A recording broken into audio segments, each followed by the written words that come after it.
I'm Becca, and this is Deadly Truths, Season 4, where we dig through the blood, the legends, and the secrets buried under the Kentucky bluegrass. And if you think Kentucky is all horses, bourbon, and rolling hills, I've got news for you.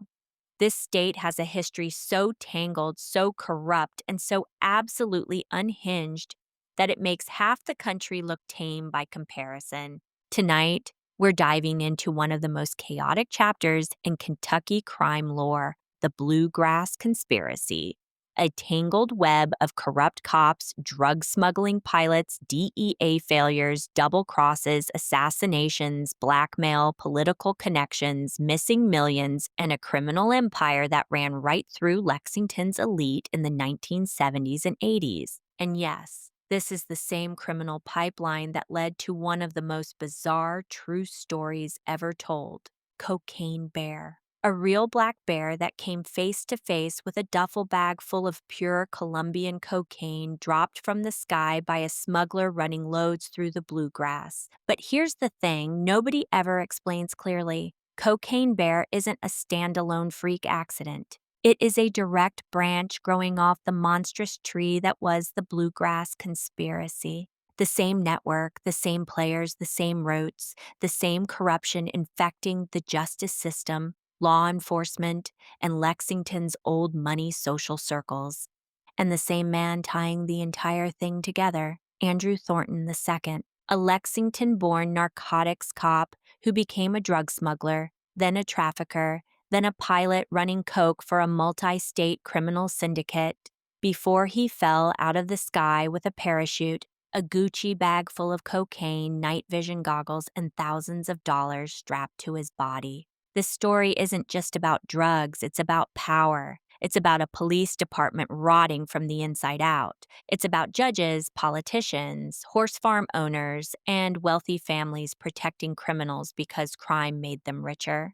And it's about a bear, a 175-pound black bear, who wandered into a nightmare created by men who thought the law didn't apply to them. If you think Kentucky's crime stories end with feuds, shootouts, and moonshine, buckle up. This is Kentucky plugged straight into the Colombian pipeline. This is greed, arrogance, corruption, and chaos all colliding in the bluegrass. This is the part of Kentucky history that people with money tried to bury and failed. So settle in because we're heading into the heart of the Bluegrass Conspiracy, the rise, the corruption, the criminal empire, and the insane chain of events that led to one black bear overdosing in the mountains of Georgia on enough cocaine to kill a small town.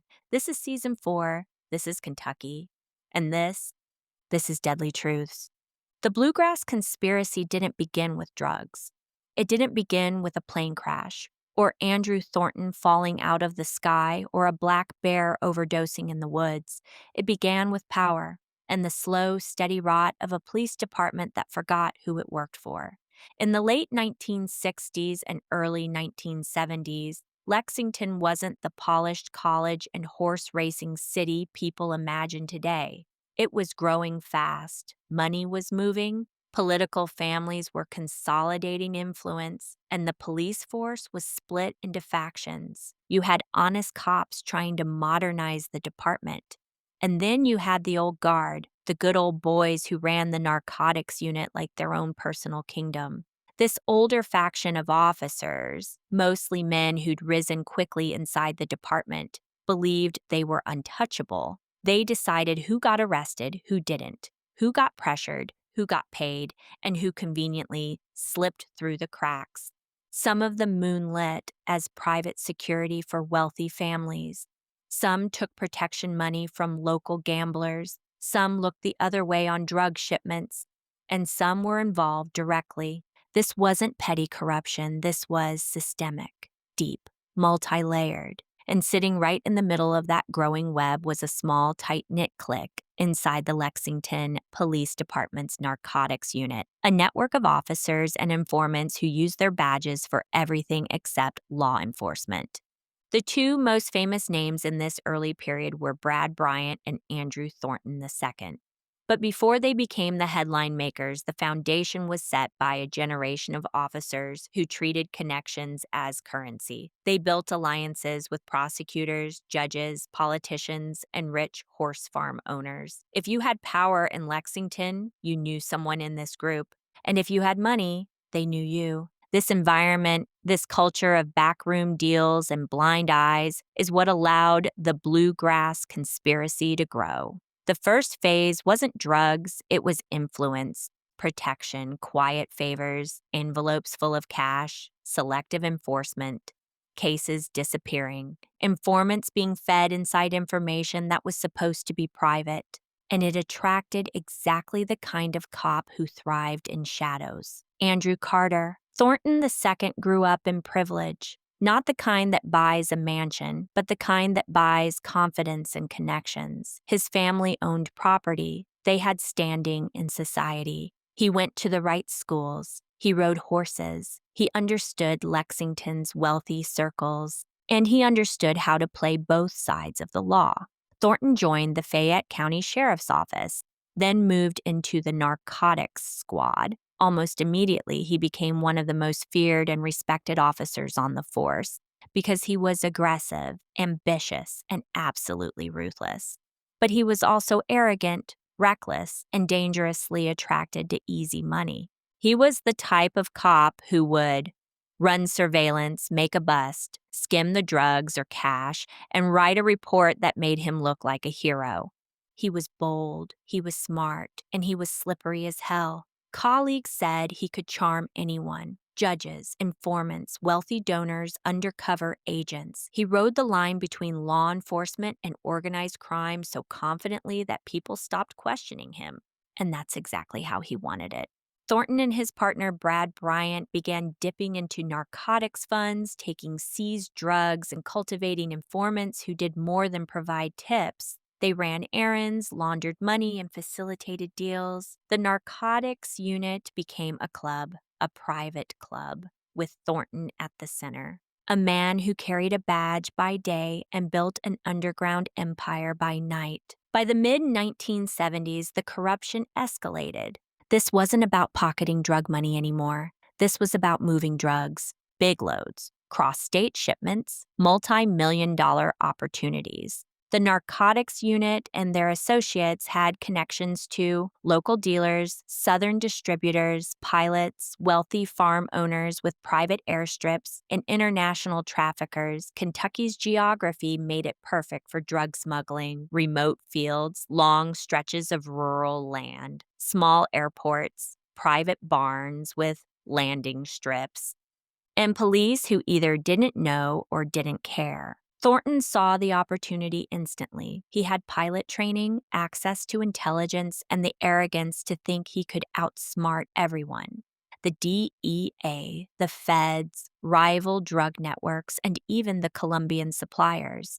This is the moment the Bluegrass Conspiracy truly began, not with a single crime, but with a decision, a shift where Lexington officers stopped skimming drugs from busts and started importing them. This is the part that makes the Bluegrass Conspiracy infamous, the sheer number of people tied into it. You had rogue narcotics officers, wealthy Lexington socialites, high-level drug traffickers, politicians, racehorse farm owners, pilots, money launderers, judges, and informants who played both sides. The lines between criminal and law enforcement blurred so completely that a DEA agent later said, "In Lexington, you couldn't tell the cops from the traffickers, some were both." And that brings us to the key connection, the one people miss completely. Andrew Thornton used the same smuggling routes, the same air corridors, and the same drug suppliers that eventually led to the Cocaine Bear incident. Thornton didn't just fall into the sky randomly. He fell out of the sky because he built a drug pipeline that stretched from Colombia to Kentucky.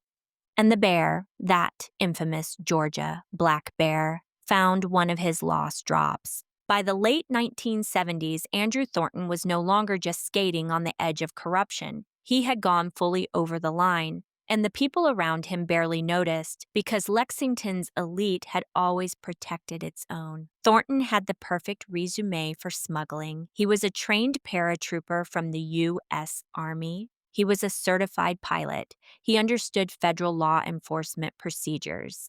He had contacts inside the DEA and contacts inside the Colombian drug world. And he had the one thing most traffickers lacked: a badge. Even after he left the sheriff's office, the connection stayed. He knew which airfields were unmonitored. He knew which DEA agents were lazy. He knew flight patterns, radar coverage gaps, and which counties had sheriffs who could be bought. He wasn't moving grams, he was moving loads. People hear Bluegrass Conspiracy and picture some vague criminal network. But the operation was surprisingly structured, more like a corporation than a cartel. Here's how the pipeline functioned. The coke came from Colombia through contacts linked to major traffickers of the era. Thornton didn't negotiate directly at first. He built trust through intermediaries and pilots who'd been running marijuana in the 60s.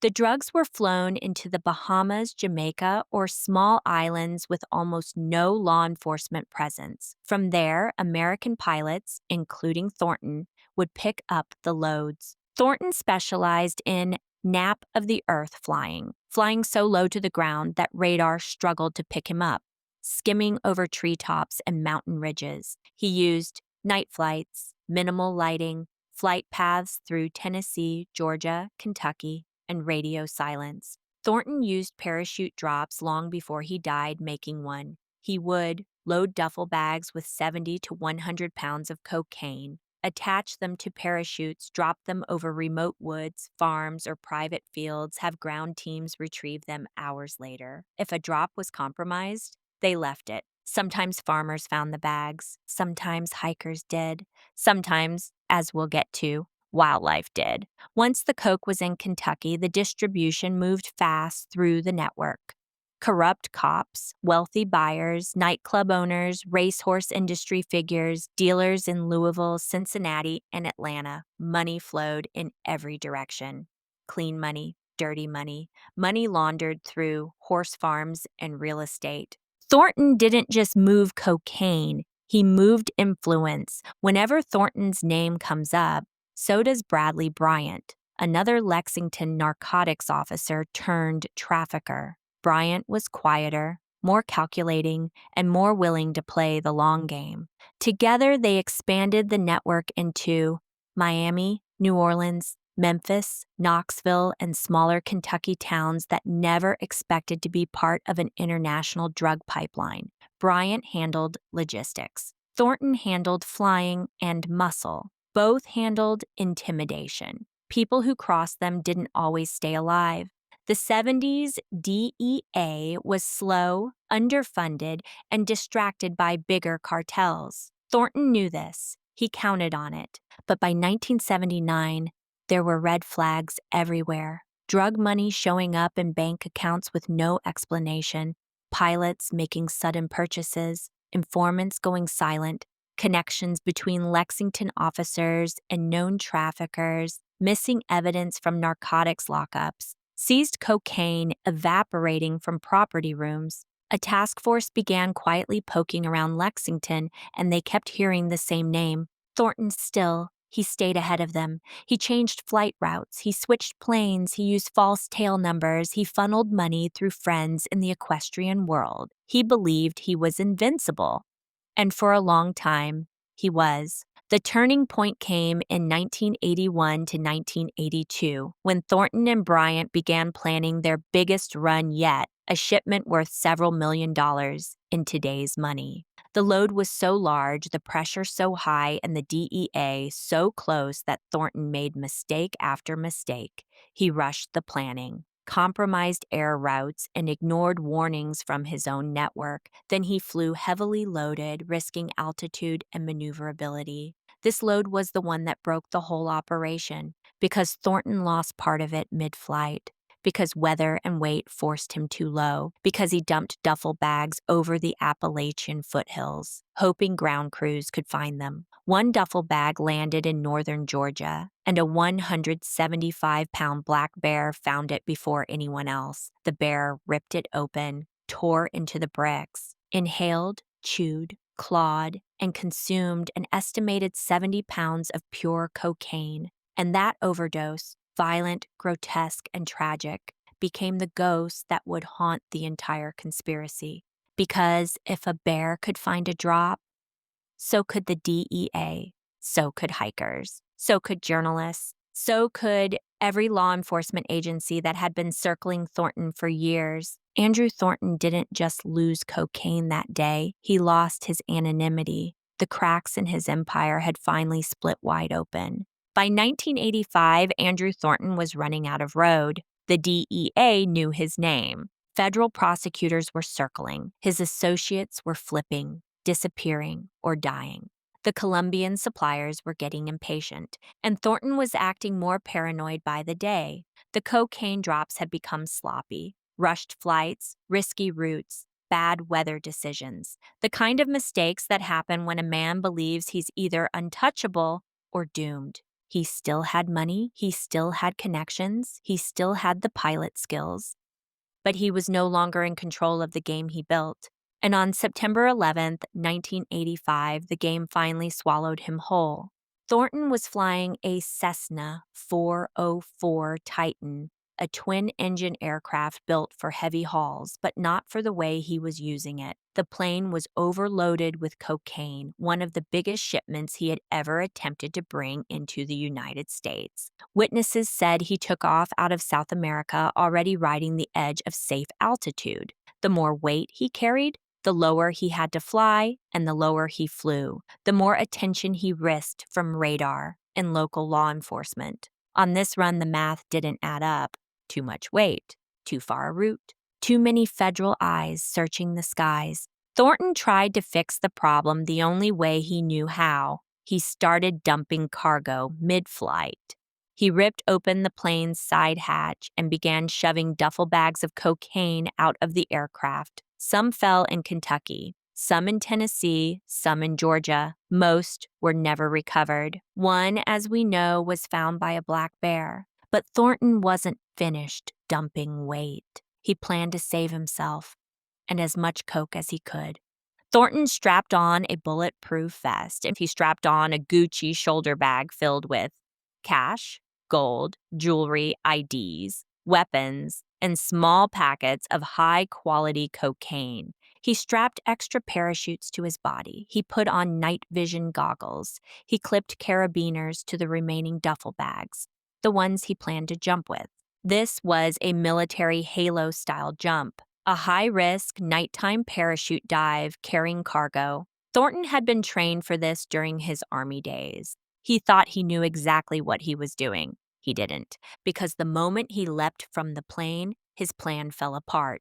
There are two theories about what went wrong. Both make sense. Neither is comforting. Thornton's parachute was either packed wrong, tangled, or damaged. His reserve chute was inaccessible because of the equipment strapped across his chest.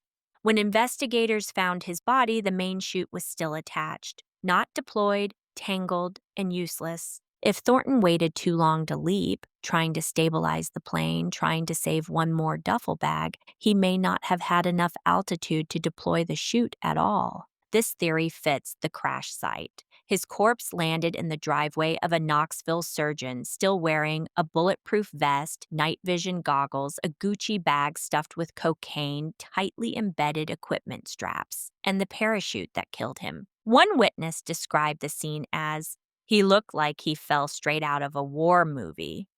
Thornton hit the ground at terminal velocity. Instant death. No chance of survival. Police found 2 pistols, nearly $14,000 in cash, several knives, maps, weapons, keys to unknown lockboxes, and cocaine packets stitched into his clothing. It wasn't the landing of a smuggler. It was the landing of a man who had run out of time. Hours later, the Cessna crashed into the mountains of North Carolina, empty, running on fumes and flying on autopilot until gravity took over. The wreckage proved one thing: Thornton didn't jump because he wanted to. He jumped because the plane was dying beneath him. Thornton's death was a nuclear shockwave. The DEA, FBI, and state police swarmed the case. They recovered the cocaine still in the plane, traced the duffel bag drops, and connected the network straight back to Lexington. But the most bizarre break came from the forest floor in Georgia. The dead black bear, found after overdosing on roughly 70 pounds of high-grade Colombian cocaine. The bear's discovery confirmed what law enforcement already suspected. Thornton was dumping product mid-flight, and he wasn't doing it alone. Thornton's death didn't close the Bluegrass Conspiracy, it blew it open. Because when the ringleader falls out of the sky, the rest of the network scrambles. People talk, people panic, people run, and the entire operation begins to unravel. When Andrew Thornton hit that Knoxville driveway like a missile, law enforcement didn't know whether to treat it like a homicide, a drug case, or a military accident. No one expected a former narcotics cop to fall out of the sky wearing night vision goggles and carrying a Gucci bag full of cocaine. But the clues were everywhere, literally. Investigators found maps, fake IDs, keys to unknown lockers, a massive amount of cash, and enough weaponry for a small tactical operation. The only thing missing was the cargo he was supposed to be carrying. And that question, where did the rest of the cocaine go, became the thread that unraveled everything. While DEA agents were searching flight paths and radar logs, a completely different set of law enforcement officers were dealing with something they never imagined would be related: a dead black bear. 3 months after Thornton's death in December 1985, a hunter in the Chattahoochee National Forest of Georgia came across a bizarre scene. A 175-pound black bear lying dead beside a ripped open duffel bag. The bag was torn to shreds. Bricks of cocaine were scattered everywhere. Some whole, most clawed apart, all coated in saliva. At first, the hunter assumed it was a crime scene. Then he realized it was something else entirely. Authorities were called. They weighed the remaining drugs. Out of a bag containing around 75 pounds of pure cocaine, only a few ounces remained intact. The bear had consumed the rest. And if you're wondering whether an autopsy actually confirmed this, yes. The Georgia Bureau of Investigation got the body. The coroner noted cerebral hemorrhage, pulmonary edema, heart failure, respiratory failure, hyperthermia, severe internal bleeding, and an absolutely astronomical concentration of cocaine, one official said in plain language. This bear had more cocaine in it than any living creature could survive. This wasn't a funny story. It was horrifying, violent, a real autopsy of a crime that never should have happened. But the DEA didn't care about the bear. They cared about the bag, because that duffel bag was traced directly back to Thornton's plane. Same stitching, same rigging, same weight load. This confirmed what investigators already suspected. Thornton had been dumping cocaine all across the Appalachian region as his plane struggled to stay airborne. The bear became the media's obsession. A bizarre, unbelievable capstone to a trafficking case gone sideways. Newspapers coined the nickname Pablo Escobar. TV reporters ran with it, jokes were made. But behind the scenes, law enforcement wasn't laughing. The bear was proof that Thornton's network had lost control, and that meant it was time for the feds to move in. Thornton's death triggered panic throughout his organization. His associates were terrified. Not of the DEA, but of being blamed by the Colombian suppliers who wanted their product or their money. People fled, people flipped, people died. Pilots, informants, and even former narcotics officers began cooperating to save themselves. They provided names, routes, stash locations, airfields, bank accounts, drop zones. The DEA had never seen a crooked law enforcement network this elaborate. Bryant tried to run. He tried to hide. He even tried to maintain the smuggling operation without Thornton. He failed and was arrested on charges related to drug trafficking, conspiracy, corruption, and obstruction. His trial was a circus. tangled testimonies, missing evidence, witnesses who had accidents, and layers of corruption reaching into Lexington's social elite. Fayette County officials suddenly had to explain disappearing evidence, protection deals, dropped charges, and friendships with traffickers. The Bluegrass Conspiracy wasn't one network. It was dozens of tiny alliances stitched together, and when one snapped, they all pulled apart. Kentucky had always known about moonshiners, bootleggers, and local corruption. But this was international, professional, modern, violent, and tied to people with wealth and status. It was a stain on Lexington's reputation, and people in power wanted the story buried. But Thornton's body and the dead black bear made sure it stayed in the headlines far longer than anyone liked. The bear's body was eventually preserved, taxidermied, and passed through various owners, eventually ending up in a Kentucky-themed roadside attraction. People take selfies with it. There are t-shirts. There's a movie. It became a cultural phenomenon. But underneath the jokes and memes is a darker truth. The cocaine bear wasn't a bizarre accident. It was a symptom of a criminal empire collapsing under its own arrogance. It was evidence, accidental evidence, of a smuggling pipeline that connected Colombia to Kentucky through corrupt cops, dirty money, and a pilot who believed he could outfly the law forever. The Bluegrass Conspiracy was real. It was vast, and it was far more dangerous than a bear overdosing in the woods. When the dust settled and Thornton's body was scraped off that Knoxville driveway, the feds finally had the leverage they needed. But leverage isn't the same as justice. And in Kentucky, especially at that time, justice had a way of getting lost in the weeds. Thornton was dead. The bear was dead. But the network behind them, very much alive. The DEA spent months pulling apart the pieces, not because they were suddenly effective, but because panic inside the network made people sloppy. Pilots who once kept quiet started talking. Traffickers who once hid in plain sight started running. And political figures who once protected them started pointing fingers. The Bluegrass Conspiracy had always depended on silence. And in the aftermath of Thornton's death, silence was the first thing to go. You would think that a criminal network involving corrupt cops, wealthy Kentucky elites, and millions in cocaine would lead to explosive courtroom trials. It didn't. What happened instead was a patchwork of plea deals, half charges, sealed testimony, lost evidence, and legal maneuvering that kept the biggest names out of the headlines. Some people were arrested, fewer were convicted, almost none served long terms. Thornton's closest partner. He went down, but not nearly as hard as the public expected. He was convicted on drug charges, but the deeper corruption cases tied to him evaporated. Witnesses backed out, files vanished, judges sealed records. A smuggler linked to Thornton. He spilled enough to damage the network, and then disappeared from the spotlight entirely. Some were indicted, most weren't. Internal investigations were quietly closed. Those who resigned were never publicly named, and many simply transferred into different roles, leaving their past behind.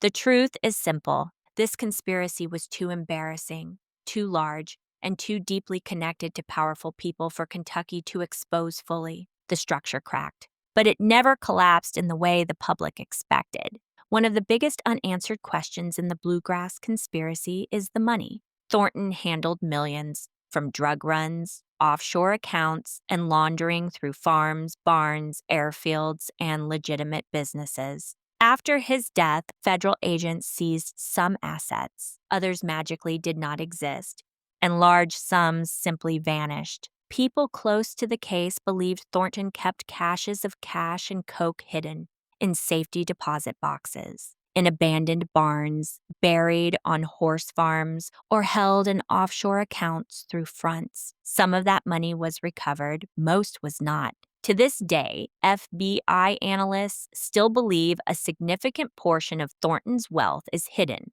unclaimed, unaccounted for, and possibly lost forever. The ugliest truth of the Bluegrass Conspiracy is that far more people were involved than were ever charged. Journalists investigating the case were threatened, followed, intimidated, discredited. Files disappeared from the Lexington PD. Witnesses changed their stories. Judges limited what could be presented in court. And some high-profile individuals suddenly left Kentucky altogether. Why?